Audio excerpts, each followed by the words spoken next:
Today we're going through my entire physical TBR. I used to be one of those people that just had like 3 or 4 unread books at a time. I don't know what happened, but here we are. I believe I have 40 books here. I'm gonna go through every single one and why I bought it and why I want to read it. Anyways, let's just get into it. I don't have any particular order. I just have stacks around me and we're just gonna go through all of them. First up, we have Iron Gold and Dark Age by Pierce Brown. These are books 4 and 5 in the Red Rising saga. There are currently 6 books out. I believe there is one more that's supposed to come out called Red God, supposedly in 2025, but we'll see. I finished the first trilogy a couple months ago and I'm really looking forward to jumping into the second trilogy and seeing what happens. I hear the second trilogy is a lot more dark and depressing than the first one. So I've been putting off reading it because I'm a little bit intimidated and I also don't want this series to ever end, so I just haven't read it. I know I've only read the first 3 books so far, but it is probably my favorite series of all time so far, but I am super excited to read these. Next up, I have the second and third book in the War of the Lost Hearts, which is a fantasy romance trilogy by Carissa Broadbent.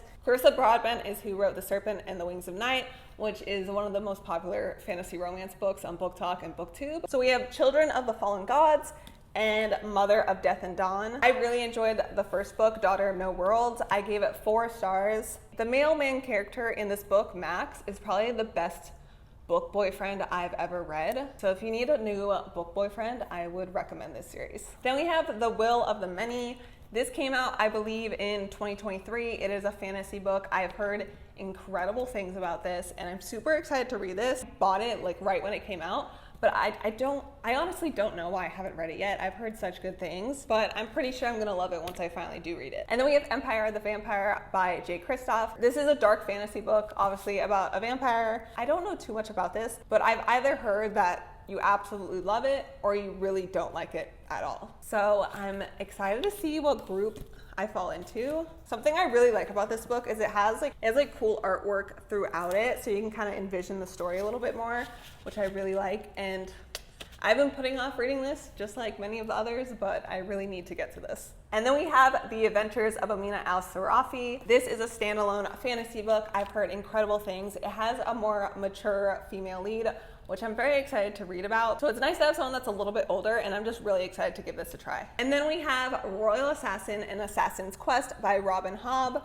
This is the second and third book in the Farseer trilogy, which is also in the Realm of the Elderlings. I believe the Realm of the Elderlings is 16 books long, and I am so excited to continue my journey in the Realm of the Elderlings. The first book is slower, but it is so immersive. I felt like I was literally there watching the entire book happen, and so I'm so excited to experience more of that in the second and third book. And then we have Quicksilver by Callie Hart, the infamous fantasy romance of the moment. It is viral all over Book Talk and Booktube. All I know is that it's fantasy romance, there's fae, good banter, that's about it.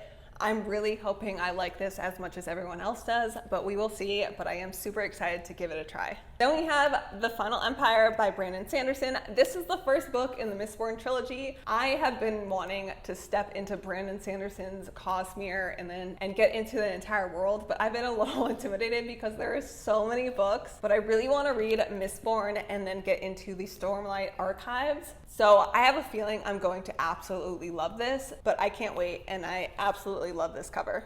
The Deep by Nick Cutter. This is a horror book. I've heard very mixed things about this. I have read The Troop by Nick Cutter, which is one of my absolute favorite horror books of all time. And so honestly, I picked this up just because I wanted to read another Nick Cutter book. I'm really hoping I love it, but who knows, because I have heard such mixed things, even from people who have loved The Troop. Jade City by Fonda Lee, which is the first book in the Greenbone saga. Again, another well-loved series, and I'm really excited to get started on this. Really hoping I love it. It sounds like unlike any other fantasy book I've ever read, so I think it will be really fun. The Court of Blood and Bindings by Lisette Marshall. This is the first book in the Fae Isles series. I honestly hear this is a pretty spicy fantasy romance. In most fantasy romance books I've read, they've had some spice, but I've never read like a true spicy book. So we'll see how much I like this. I'm not sure, but I think it'll be a fun time nonetheless. And then we have Last Days by Adam Neville. This is a horror book. This is about like a documentary filmmaker filming about a cult, And I don't really know. I saw Cult and I bought it because I think horror books about cults are very fascinating and just really fun to read about. I wish there was more cult horror books. So I'm excited to give this a try. This has been on my TBR for a long time. I think I've been putting it off because it is quite long for a horror book. Usually horror books are like 300 to 400 pages, and this is over 500. So that's why I've been putting it off, but I swear I'm gonna get to it one of these days. Haunting of Ashburn House by Darcy Coates. I've heard Darcy Coates is like a cozy horror author. I honestly bought this when I was kind of trying to learn like what kind of books I like, and so I was trying different genres and different subgenres. I've been putting off reading this just because cozy horror kind of throws me off. I like action, I like high stakes, I like fast-paced books. So the sound of cozy horror kind of throws me off, but I'll have to give it a try one of these days to see if I do like it or not, but it's just not very high on my TBR at this point. Recursion by Blake Crouch. I read Dark Matter last year, I believe, and I quite enjoyed it. It was a fun like sci-fi thriller book. And since I enjoyed that book, I just wanted to pick up another book by Blake Crouch and see how I liked it. Really good things about this book, so I think it'll be like a fun, easy read. And then we have Contagious by Scott Sigler. This is the second book in the Infected trilogy. I read Infected last year around Halloween, and it is such a good time. At the time I read that, I was like, oh, it's like 4 stars. But that book lives rent-free in my brain to this day. And so I had to bump it up to 5 stars just because of how vividly I have it in my head. It's basically about this deadly virus, and it creates like triangles on your body, and you learn about like hatchlings and all this weird stuff. And its first book focuses on like the beginnings of the virus and on this one character that gets it and like what he goes through. It's probably one of the most underrated horror thrillers I've ever read. If you just want something fun, read Infected. It's so good. I've honestly heard the second one's probably the best of the trilogy, so I'm excited to give this one a try. Then we have Masters of Death by Olive Blake. I honestly don't know a ton about this. I remember hearing so much about it last year, and something about it called to me, and so I bought it, but like I don't know anything about it, and I just haven't felt like reading it. But I believe it's about like a vampire real estate agent, and I think there's ghosts and demons and something. I think it'll be like a fun gothic fantasy. I could be completely wrong, but I'm just very curious. Else for Forgetting by Adrienne Young. It's supposed to have magic, murder, love, just all the vibes really. And then we have On a Quiet Street by Serafina Nova Glass. This is a thriller book. I believe it's about this woman who lives in a luxury neighborhood, and she thinks her husband's cheating, and she learns some stuff. I don't entirely know, but it sounds like some good drama. Some fast-paced, good drama. Sounds fun to me. Hers by Alice Feeney. This is another thriller book. I believe it's about a married couple. Something about murder. That's about all I know. This is The First Day of Spring by Nancy Tucker. This is basically like almost like a character study is what I've heard. It's about this girl who killed someone when she was young and she liked it, but obviously she's like, can't have that happen. Let me push that away. Fast forward some years, she has a kid, and she finds out that kid is developing those same murderous tendencies. And I think we just see like how she handles that and like what happens. It sounds very interesting. I feel like it's gonna be kind of dark and heavy, but we'll see. We have Ninth House by Leah Bardugo. This is a dark academia book. I believe there's some fantasy, murder, something like that. I've never read a dark academia book before, and so I really wanted to, and I was like, let me just pick up one of the most hyped up ones. And I heard this one's really good, so I'm hoping I love it. Shadow of the Gods by John Gwynne. This is the first book in the Bloodsworn saga. The third book, I believe, comes out later this year, so I've been wanting to read this so I can catch up on the series and then read the third one when it comes out. That is granted that I like it, but I'm hoping I do because it seems like fun. It's like Viking vibes, dragons. That's all I know, and that's all I needed to know to buy this. Rain and Ruin by J.D. Evans. I've heard this is a very underrated fantasy romance book. I hear this is the perfect fantasy romance book if you are into like high epic fantasy, but you want to get into fantasy romance. That's why I wanted to pick this up, because I've been really into fantasy romance, but sometimes the plot can be a little lacking. So I'm really excited to see how this is compared to like the more viral book talk, Booktube fantasy romance books. Then we have The Cotton Candy Massacre by Christopher Robertson. This is a horror book. I believe it only has like 1,000 or 2,000 ratings on Goodreads, so it's very underrated. I hear it's a lot of fun. It's just a fun slasher that takes place at at like a circus carnival and there's clowns, and it sounds like so much fun and perfect for fall with all the state fairs and everything. I'm very excited to read this fall. We have Suburban Hell by Maureen Kilmer. This is supposed to just be a really fun like horror comedy book, something about a she shed in this neighborhood, demonic possession, I don't know. It sounds really fun. I think this will be good if I'm in just kind of a down mood and I just need something to make me laugh. Don't Fear the Reaper by Stephen Graham Jones. This is the second book in the Indian Lake trilogy.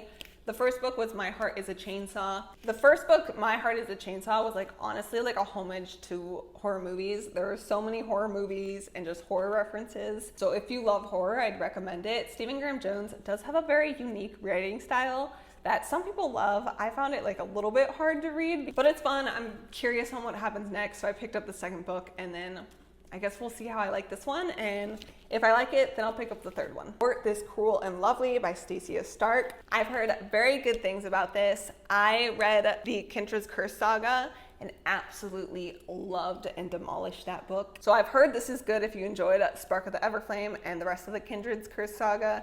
So I'm like, I gotta buy this because I've been itching for something like Spark of the Everflame. Then we have Empire of the Silence, which is the first book in the Sun Eater series. This is a sci-fi series. I heard it's really good if you enjoyed the Red Rising saga. And as you guys know, that's currently my favorite series of all time. And so I was like, obviously I gotta give this a try, but I kind of wanna finish the Red Rising saga before I start this one, so I just been holding off on this. Darker Shade of Magic by V.E. Schwab. I honestly don't know a ton about this book, but I've heard amazing things about V.E. Schwab's books and writing in general, so I just wanted to pick one up and see how I like it. So I'm looking forward to trying this. Honestly, gonna go in completely blind considering I don't know anything, and so I think I'll enjoy the book better that way. I usually do. Just go in blind and see how I feel. We have Happiness Falls by Angie Kim. This is a thriller book where like the dad goes missing and something, I don't know. I've heard amazing things about this. I just been putting off reading it. Honestly, I tried reading it when I was in a reading slump, which was a bad thing to do because 10 pages in, I was like, not the vibe. And then I just never picked it up again. So I really need to go back to this because so many people gave this 5 stars. So I need to give it a try. Tainted Cup by Robert Jackson Bennett. This is like a murder mystery fantasy book. This is a standalone and I've heard incredible things of it. A lot of people are saying this is like one of the best fantasy books to come out this year. I'm very excited to read this and I think it's really fun to kind of tie in murder mystery with fantasy. Incidents Around the House by Josh Malerman. This did come out this year and I've heard it's one of the best horror books to come out in 2024. It's from the perspective of a little girl. Basically, she has 2 parents, mom and dad, and then she's been talking to this other mommy, which I'm assuming is some kind of demon or something. So you get everything from her perspective. Honestly, I read a few pages and I was like, I'm not feeling this writing at all. And so I temporarily DNF'd it. I really want to give it another try because so many people are like, this is the best horror book of 2024. And I'm like, I was not vibing with it. I don't think I gave it enough of a chance yet. So perhaps later this year. Then we have Diavola by Jennifer Thorne. This is another horror book that came out this year. Again, heard really good things about it. It's supposed to be really atmospheric, and it's basically a family goes on vacation to a villa in Italy, and the main character we're following feels like she doesn't really fit in, and so there's a lot about loneliness and family dynamics. It's like a twist on a haunted house. Sounds like a lot of fun, and if I can envision myself in a villa in Italy, I will take it. So I'm really excited to give this a try. Then we have Under the Whispering Door by TJ Klune. This is a cozy fantasy book. I've heard this is the best book written by him. I've been putting off reading this because I bought this again when I was kind of figuring out my reading taste, and I really like my stakes. I love fast paced. I love action, and you know, cozy fantasy doesn't really have any of that, but maybe the day will come around where it's a rainy day and I just want something cozy, and so I have this book for that day. Last but not least, we have another horror book that came out this year called Cuckoo by Gretchen Felker Martin. This takes place in the summer, I believe, and it's about a conversion camp and something goes wrong, something in the woods. I don't entirely know, but it sounds like a fun, good time, so I'm excited to try this and see if I like her writing. And that is every book on my physical TBR. I'm hoping one day I can get it under 10, but I buy books faster than I can read them. So we'll see if that day ever happens. It'll be a while. But thank you so much for watching. If you enjoyed this video, don't forget to like and subscribe, and I will see you guys in the next one. I love you. Bye.